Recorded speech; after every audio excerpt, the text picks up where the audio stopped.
Hello and welcome to Bitcoin Summer's ultimate Lightning Channel Management Guide. Today we're going to be covering a lot of ground, and I wanted to put all of my previous videos into one place for channel fee management, but also add on a couple things. So what we're going to cover today is we're going to find out how do we look up what channel partners might be the best for us, for our node. Obviously, there's different needs for different nodes, so we're going to use lnnodeinsight.com, and we're going to check out how to find out if the potential channel partner is going to be a good fit for you or not. So we're going to cover that first. We're going to loop out with Ride the Lightning. We're going to do a circular rebalance. We're going to do an organic rebalance. We're going to also, on top of those two first rebalancing techniques, we're going to be doing profitable rebalancing, because you can do all these circular and organic rebalancing, but how do you do it profitably? And a good way to do that is using Rebalance-LND, which is a program that we can put onto our nodes. And we're going to cover how to install that onto your SSD card, and also cover some helpful rebalancing tips with Rebalance-LND by using various commands, and that'll make our work much easier going through. And then finally at the end I'm going to show you how to automate the Rebalance-LND using Crontab. So action-packed, let's get right into it and not delay any longer. So first we're going to be using LN Node Insight. So here we'll go into the channel simulator. We'll add our node to the top here. You can either use your pub key or your alias. And automatically it'll come up, and you'll see on the right hand side, you'll see your node centrality ratings. And this is where you're ranked using, different connectivity metrics. So these three at the top are betweenness, hubness, and hopness. And if you're trying to be a profitable routing node, betweenness, the top one, is a good one to focus on. But lowering your numbers in all three categories is beneficial to the overall demand of your node. So let's jump into 1ML. We're going to find the node that you might be interested in, and we're going to copy and paste that pub key or alias into the add remove bar. And you can check up to 3 channels at the same time, which is kind of cool because, different channel partners react differently to each other too as well. So we'll go and hit start at the bottom, and it'll calculate how your centrality ratings will fluctuate if you were to add or subtract the partners you have chosen. So here we're going to pretend like we're going to be adding this, and it'll take a second, so just be patient and don't restart or anything. I went through that mistake for sure.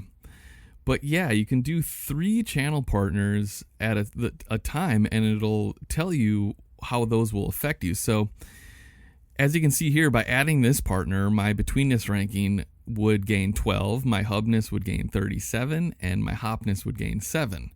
So this is a great tool for sizing up potential partners, because some smaller partner candidates might be better than some larger ones just because of their partners or their non-partners that you have in common. So as you can see here, it's looking pretty good. It'll improve my ratings a little bit. Now you can do the same process for potential partners that you might want to remove, or do a combination of removing and adding at the same time to see what combinations will work the best for you. So just enter your pub key of the channel partner, same thing as adding.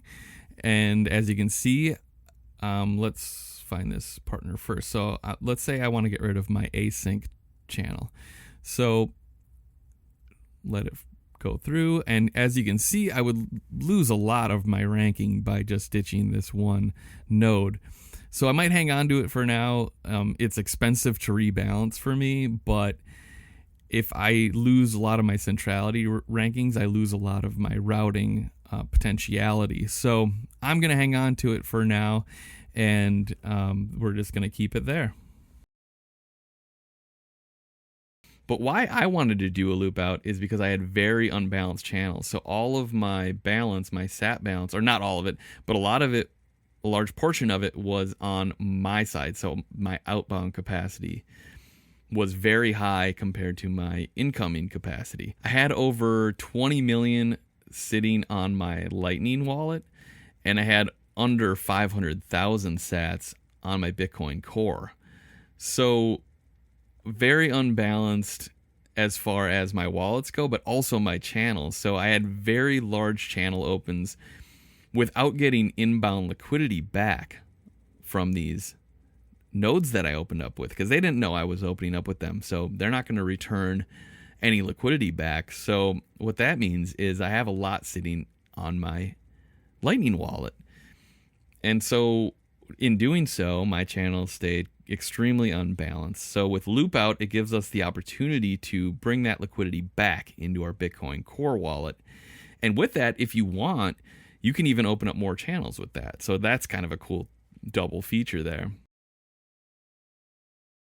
We go into services and loop out here. And as you can see, I have multiple failed loop outs in the past. But now that I have more established liquidity, I'm going to check this out and see if I definitely will have a greater chance of getting these through. But let's check it out. So you got to enter the amount of sats you'd like to transfer to your Bitcoin Core wallet. The cool feature with Ride the Lightning is you can do an estimate quote. So let's do that here.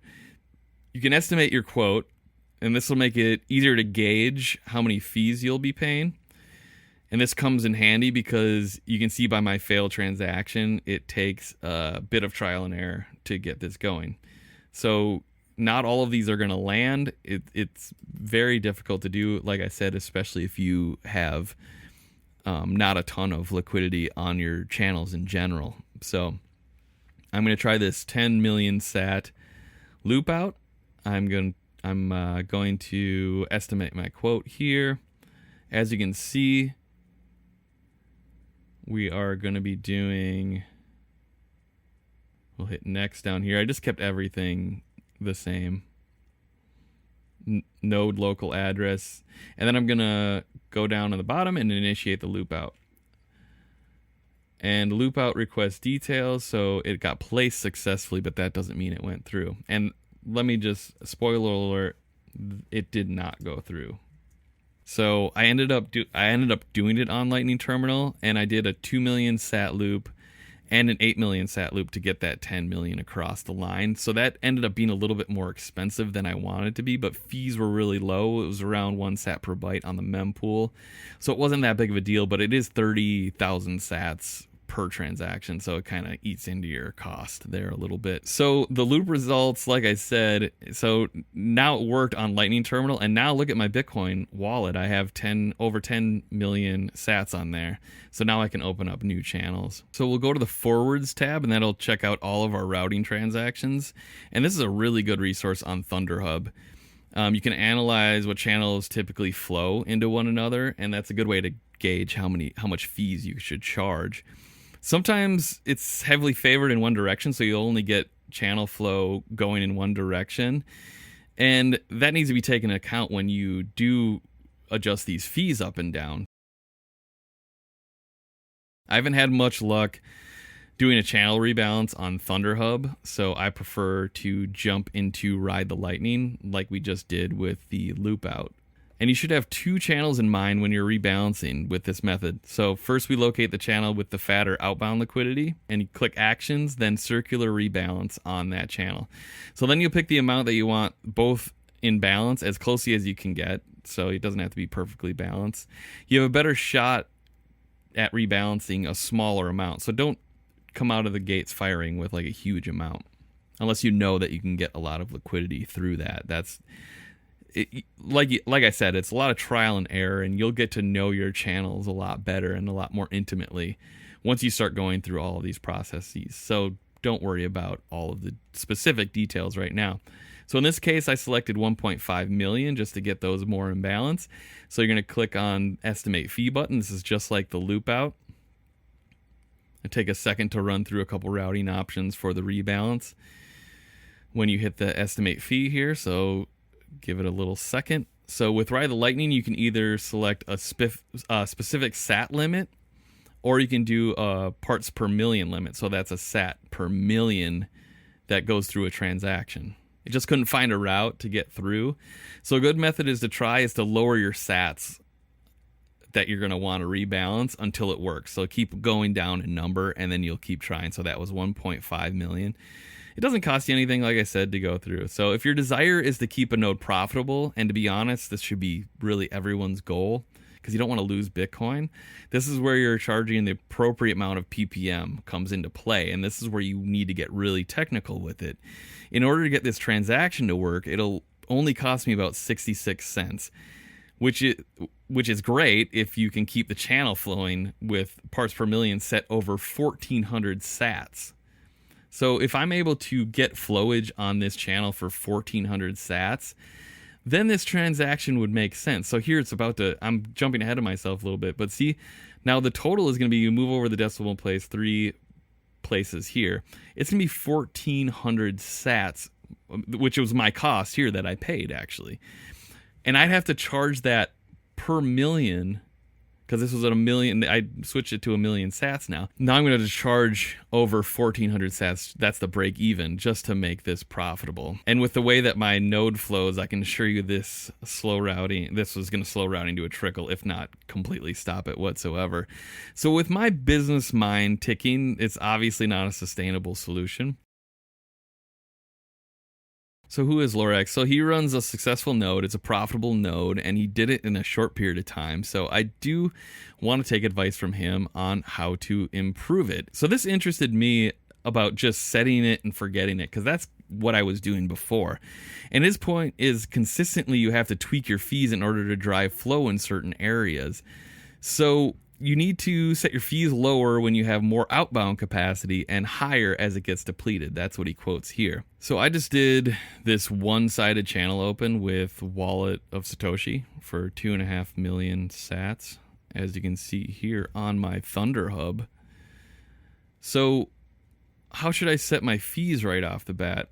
So as you can see, all the liquidity is sitting on my side of the channel here. And what Lorax is saying is, in order to attract some liquidity on the other side organically, you can allow no fee routing through your node, and that will push liquidity onto your other side so you can have inbound liquidity. And as you can see in my example here, by doing this in less than a day, I already had a couple transactions coming through. So it already started to work. I already had that 2,000 sat balance, as you can see here. Now let's take a look on the opposite side, where the liquidity is heavily on the inbound side of the channel. So in order to discourage routing in that particular direction, it makes sense to raise the fees, as Lorax says. So I've already done that in this case, so I already raised it to 500 parts per million. So this one was recently perfectly balanced, so it's easy to see what direction this channel is flowing. So that's just, you'll just get to know all these channels. It makes sense to at least slow the flow on this one, because it's draining out very quickly. So what you don't want to do is charge too much that'll completely stop the flow. So just watch out for that. So I looked into these automated fee rebalancing scripts, and a bunch of these geniuses have come up with these. And the coding just seems a little too much for me, but this came out and it says specifically for Umbrel or other non-techie node runners. So it was kind of speaking to me directly. And so I wanted to jump into it, and I wanted to create a video on how to show you guys how to do it as well for all those non-tech savvy people like myself. So it really isn't plug and play, so I'm going to give you some shortcuts on the setup, and if I can do it, definitely you guys can too. So how do you run Rebalance-LND? So Lorax broke down all of the setup from Otto's code into a very easy to digest tutorial, and so this video is going to act as a tutorial of his tutorial, so standing on the shoulders of giants here. Anyways, this seems like it's written for me, so let's jump into it right now. So let's jump into the first step here, and that is going to be opening an SSH. Okay, perfect. So what is an SSH? I'm already hitting a roadblock here. I ran a few lines of code for a terminal on my Mac before, so I knew at least where the terminal was. And my family's first computer was an IBM, and we had to run Frogger. You know, we had to do the run command in Frogger. So just to play a video game, I had to run code back in the early 90s. So this has gotten a little bit more complicated since then, but I at least, I had to kick off the dust a little bit here and get into this. So what you're going to want to do is open up your terminal, and that's the one with the old-timey font. Here we go, SSH-T, umbral@umbral.local. All right, type yes into here, press enter. It'll ask for your password, and this is the password you use to log into your Umbral. The default is moneyprintergo burr with 3 R's, but it's the new password if you've changed it already, and I highly suggest you should have changed it already. So hit enter, and now we have an Umbral terminal open up directly on your personal computer. All right, next step, step 2, is to create a directory on your SSD to put the script. This way, when you update your node, you don't have to reinstall this, so that's really cool. This one caused a little bit of trouble for me, but let me show you what I did to save you a bit of time. We hit a big snag if we follow the rules directly. So I went for some help on the terminal, but it turned out to be more of a command prompt issue than anything. So what I did was I logged into Umbral Community Forum, and sure enough, people had the same issue. So this is always a great resource to go to, by the way. It's the community page on Umbral. It turns out we were just missing sudo, S-U-D-O, before the mkdir directive. So we'll type that into the command line and type in the exact directory edition and hit enter. It'll prompt your password again. So I won't show you that here, obviously. All right, so moving on to step 3, we're going to clone the GitHub directory. So I took the advice from the community and I set up step 3 into 2 different steps. So step 1, I open my directory with the command cd, and it will give you a prompt with that directory open. All right, and there it is in purple.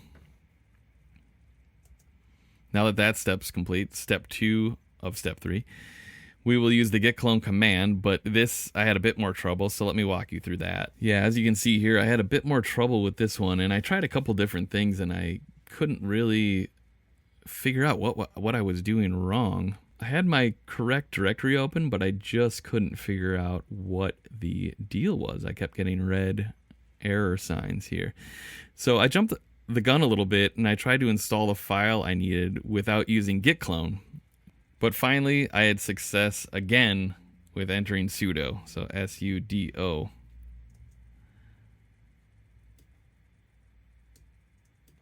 And there we are, we're in business. So step 4, we're going to install Python 3. I had a little trouble with this at first as well.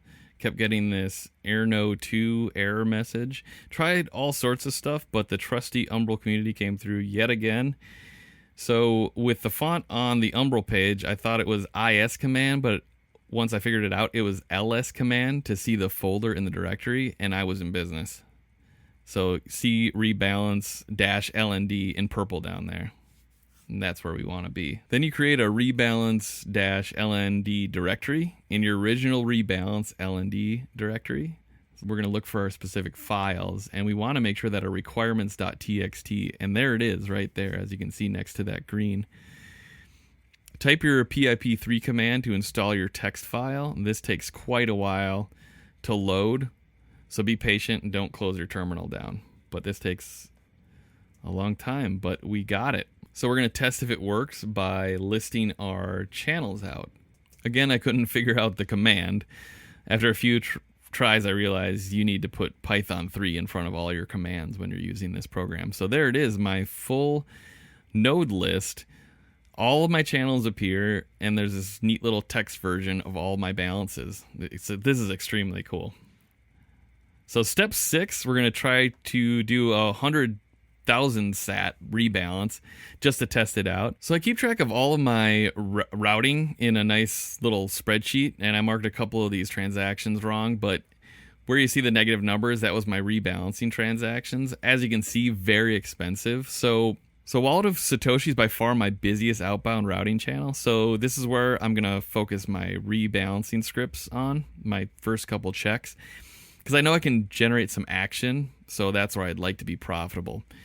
So let's start with the fees set at where I was getting the most traffic and seeing if I can make it do a rebalance with a profitable amount here. Now let's run the program by copying and pasting the ID of the node we want to rebalance. So that's my Wallet of Satoshi node, followed by a -A and the amount. We are starting with 100,000 sats, just to keep it low, just to do a test here.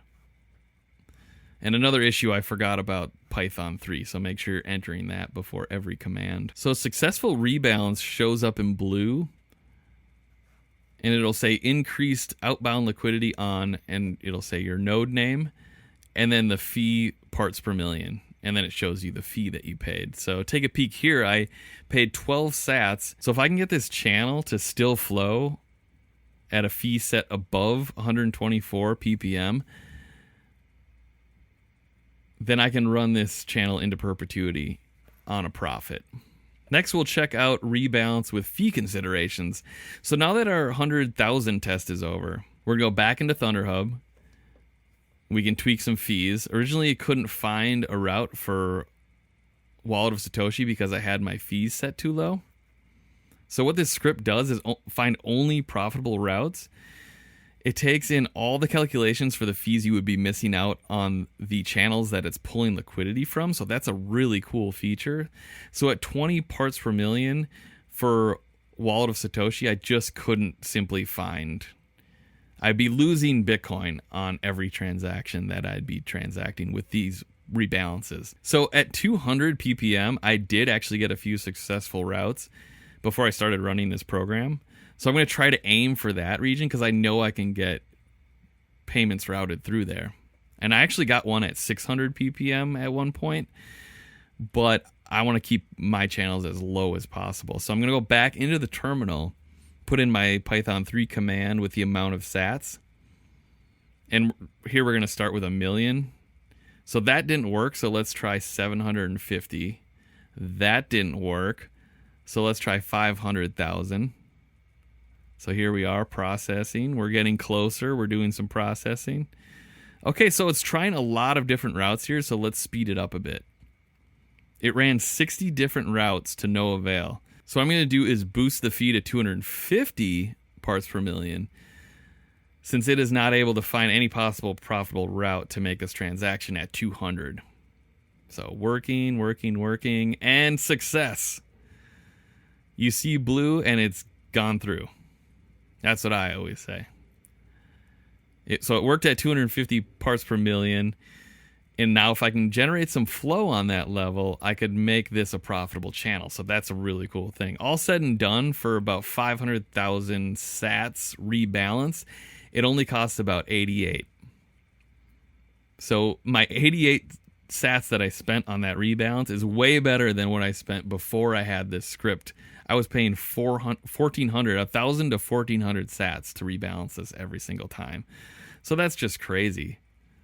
Now you want to go down the line and conduct this with all your unbalanced channels. So it takes a lot of TLC. Starting with the bigger quantity and working your way down, I found is a good way to do it. So let's run through some useful command prompts for Rebalance-LND. So the first one I want to touch on is the from and to command. So we use this one when you know the exact two channels you'd like to rebalance. The channel you'd like to reduce your outbound liquidity will be your from channel. And so obviously the channel you'd like to increase your outbound liquidity is going to be your to channel. So in this case, this 2 million sat channel is looking a little too beefy on the outbound side. So it's going to be my from channel. So I'm going to copy and paste using the C command, we went over that earlier, and place it into the from command line. Now type the to command and let's go fetch our other channel that we're going to use as our to. So this 10 million sat channel is looking a little heavy on the green side, or the inbound liquidity, so it'll stand as my to node. We're going to drop that node number into our command prompt.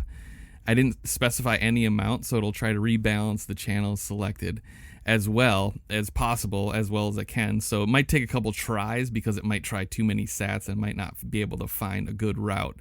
Also, it works just the same to use one dash and simply F or T instead of typing out from or to, and that'll save you some time as you're going through this and doing it a bunch of times. So here's a good one for when you want to ignore certain channels. So let's say there's a particular channel that you've spent precious time and capital on rebalancing, and you just don't want the program to mess with it. Exclude command is the perfect solution for this problem. So what I always like to do is pull up my channel list so I can easily pluck my channel numbers, and that's the -C number. So here it comes up. First, I select a channel I'd like to increase outbound liquidity on. So here's one right here with 1 million of inbound and 1.5 million of outbound. So we're going to take that, we're going to paste it into our to command, and then we're going to type -A to select the exact amount of sats I'd like to send over. So we're going to paste our to node here. Makes it simple to just have the channel list right there, and then the amount, so -A, and I'm going to do 250,000. Now type -E and we can ignore the channel that you don't want touched. So here's the one I'd like to skip. As you can see here, way too much inbound liquidity on the channel. So I'd like to not have it increased by this rebalance, and the rest of the channels will be looked at and will be fair game if they fit the right criteria, of course, and allow for profitable rebalance at the fees you have set. Blue, it went through, and as you can see, it skipped the node I wanted to skip right off the bat. So this actually sped up the process because it eliminated a lot of the choices that the program had to work through. So let's go on to our next command. So next we're going to talk about the fee limit command, and this is the command where you set a price ceiling so you don't pay over what your channel could potentially generate. So if you know what a channel might earn on the other side, you can set that limit and it won't go over that, and it'll ignore all of the choices that would be higher than that price. So alternatively, you can use fee PPP limit, where you can set the actual sat per million if you don't want to do the math the other way. So here I'm going to be trying the 17 sat limit, and if I were using PPM limit, it would be 170 since I'm using 100,000 sats as the amount. So actually, let's try 16 instead. So as you can see here, we're going to let it do its thing, and you might have to tinker around. If you set the fee limit too low, it might not have any routes to go through. And alternatively, besides the fee PPM limit or the fee limit, you can use fee factor, and that's a little bit more complicated, but let's take a look at that now briefly. This command is similar to fee limit, except you are tricking the program to think that your node will generate fees by a factor that you set with this command. So I try to do a rebalance out from a channel that has too much local balance, and most of my other node connections are low at the moment, so any of these will do. So as you can see with all these failed tries, it's not going to do the rebalance because it's calculating a loss for this channel. So due to the liquidity, you'd be pulling away from those other channels. Sometimes, though, it might make economical sense to rebalance from a channel that Rebalance-LND has deemed unprofitable. Let's say, for instance, this channel has a lot of inbound transactions. The node sees it as unprofitable because you are pulling potential income away from the channel. But if this particular channel never has outbound transactions, then it doesn't make sense to keep liquidity over on that side of the channel. So that's where fee factor comes in. So here's the command line here with --fee-factor. 1.017 is what we're going to use.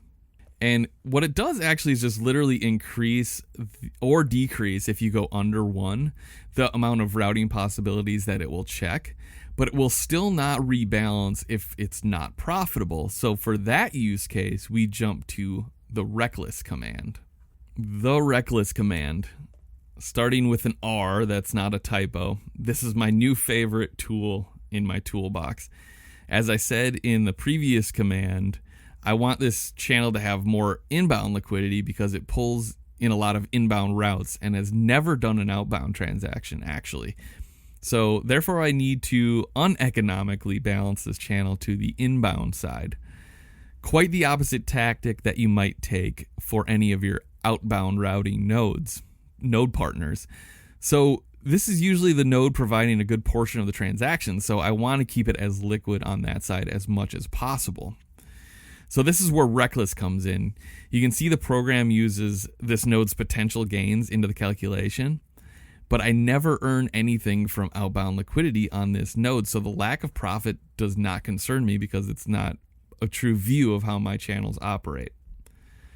So here's the command prompt that I'm going to use here, and this is where the previous commands that I've covered come in handy. So since we're going to be going into reckless mode, it's going to be ignoring unprofitable constraints. So we can put our own limitations on it to not go crazy with the fees, so the fees don't get crazy exorbitant for you, and you can keep it economical on your side as well. So it's highly recommended to use either fee limit or fee PPM limit or fee factor or even exclusion, or really any other constraint that you might want to use on this, just to make sure that you're keeping your fees in line with what you want to pay. So what I like to use is a previous channel rebalance fees that I've already documented on my spreadsheet here. So I like to use those calculations as my limit areas, and that way I know I can rebalance economically when the time comes. This doesn't always pan out, but it's a trial and error for sure. I don't know about you, I don't have a ton of time to dedicate to sit and rebalancing channels all the time. So step 7 is setting up the automation feature. So I want to check out these fees to make sure I'm still getting flow before I set those fees into motion, because those will kind of be locked in if I do automate it. I mean, I can stop the automation, but I just want to make sure that before I go into the process of automating that I know that I can get some flow through those channels. So as is a common theme for me, it took me quite a while to put into practice what was on the page and what actually in reality gets the job done. So it took me a better part of a day to figure out how exactly to get the Crontab function to work. So let's take a second to talk about what Crontab is. Crontab is a command that you can set to automate certain tasks through your Linux operating system. So what we're going to do is, instead of having to go into our channels and rebalance manually every time with Rebalance-LND, which makes it really nice because you don't have to do it through ThunderHub or anything like that, and you can definitely pinpoint exactly what you want, and it has way more functionality than just doing it through ThunderHub or Ride the Lightning. So what we want to do is automate those functions so we don't have to go in and spend a ton of time on it, and it'll run like clockwork, hopefully. So as I mentioned before, we want to make sure that the fees that we're setting are going to allow for routing, and we want to make sure that we're not setting them too high or too low and have functional fees while we're doing that as well. And there is a program that you can put on your node that will automate your fee adjustments depending on if you have more outbound or inbound liquidity. I'm working on that right now, and a video will be coming down the road with that. That one's a little bit more in-depth and tricky, but this one was too, so I think I can do that as well. So this took me the better part of a day to figure out how to do the right coding on this cron job. So to automate things, you want to make sure that it's perfect, because it's going to be doing it obviously automatically every single time. So it just took me a while to figure out the code, and once I did, it's a pretty simple process. So let's jump right into, I will not bore you with the details. It took me a while to even open up the editor. But what you want to do is Crontab-E. So if you've never set up a cron job before, this will come up, and you just either select Nano or Vim, and those are the two editors that you can use for setting up your cron tab. So all you have to do is select one or two, and it's always the easiest thing that I get wrong, so I just hit one and I selected the Nano. And that'll get us right in. So when you put a hash in front of anything on your editor, it won't do that function. So it's kind of cool because you can keep things that you don't always want to run on here, and then just take the hash tag away, and then it'll run that program. So it's just a text editor. You just simply go down to an open spot and you put in your code there, and that's the code that it'll run. So it took me quite a long time to figure out exactly what I need to do, because I didn't know if I needed to open folders or do it in a certain folder or create a new file and create a text file and run the code through there. I had no idea how to do that. So it took me a long time, like I said, the better part of a day. But let me save you a little bit of time and just jump right to the cut. And there's a shortcut way to do this, and you can go to a website and it'll just print out the code for you, and it makes it that much simpler.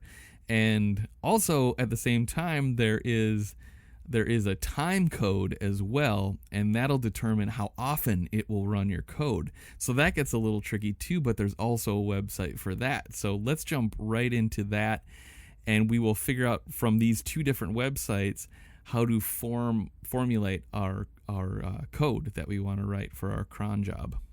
So I finally got the code going, and it's going to look something like this. But how did I get there? And I will show you how to do that right now. So Crontab L will print out your actual Crontab, will print out your editor, so you know what sort of code is going on right now, and you don't have to jump into the editor.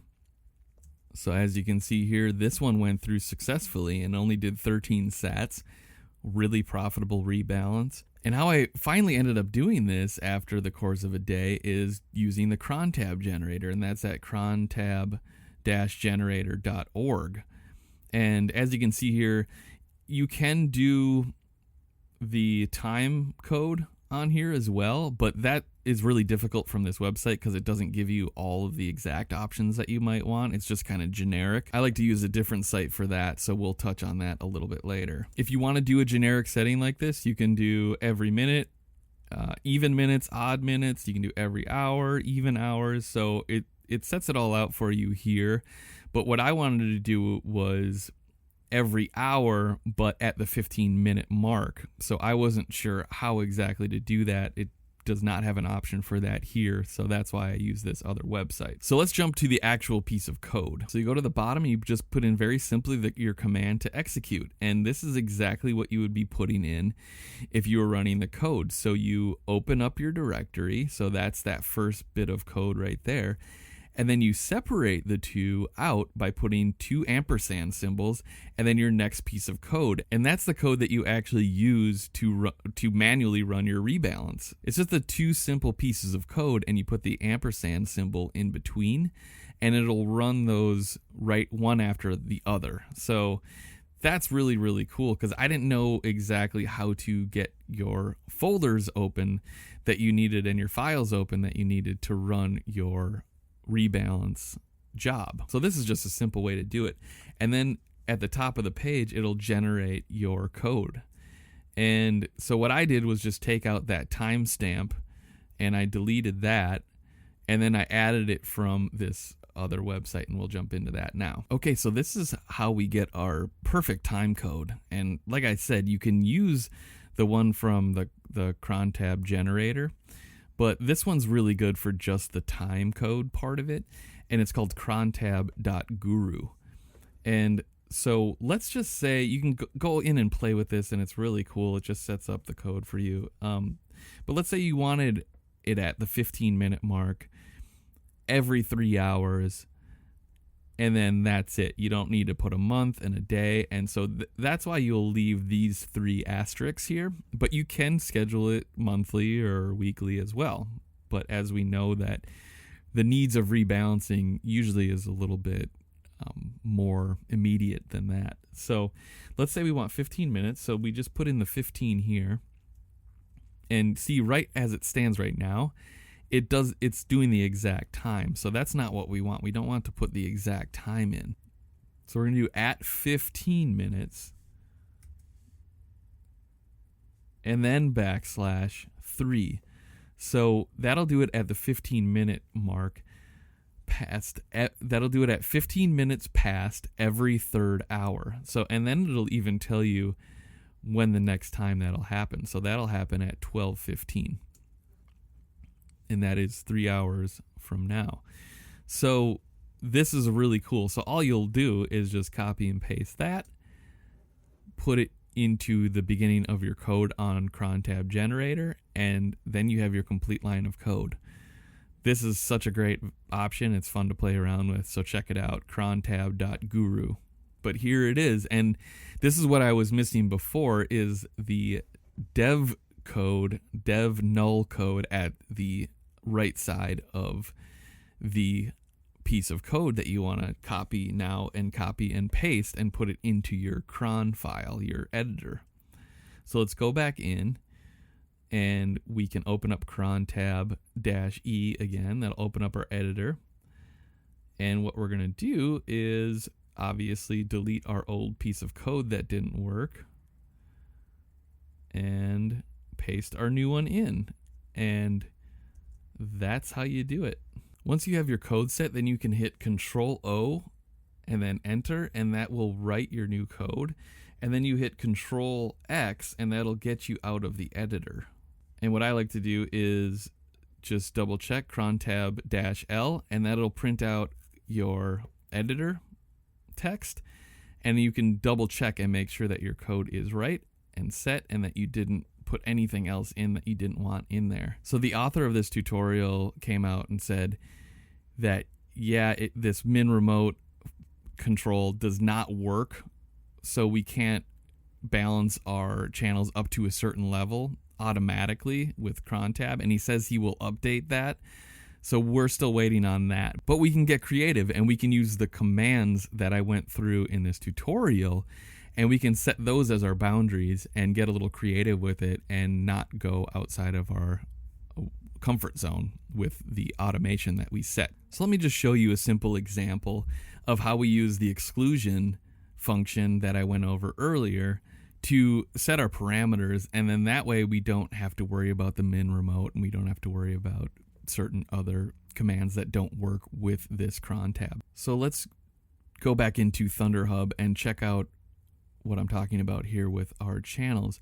Now I want to exclude Razorcrest because I don't want to pull out this outbound liquidity, this blue side, because it's already low. So I don't want to, during our automation, we don't want it to suck away from that automatically, and then that'll just be drained and you'll have to come back through and fill that back up again.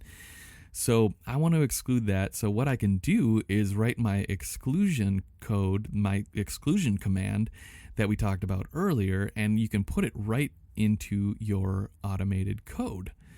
And that's just a simple way to do it here. So you can copy and paste the channel number, and you just put -E and put it right at the end of your code, and it'll write that in for you. And then you can go through and you can find the ones, you can have as many as you want and exclude as many as you want.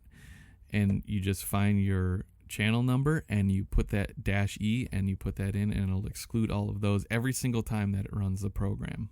So there it is. There we have it. We have covered just about everything that you need to know about channel management and fee management and rebalancing. Like I said, in the future, we are going to be doing Charge-LND, which is another program that will automatically set your fees up or down depending on your inbound or outbound liquidity. So if you want to check out videos like that or other Lightning related videos, please subscribe to the YouTube channel. This is also in podcast form, so check that out on your favorite pod app as well. And I will catch you next time on Bitcoin Summer. Thanks, folks.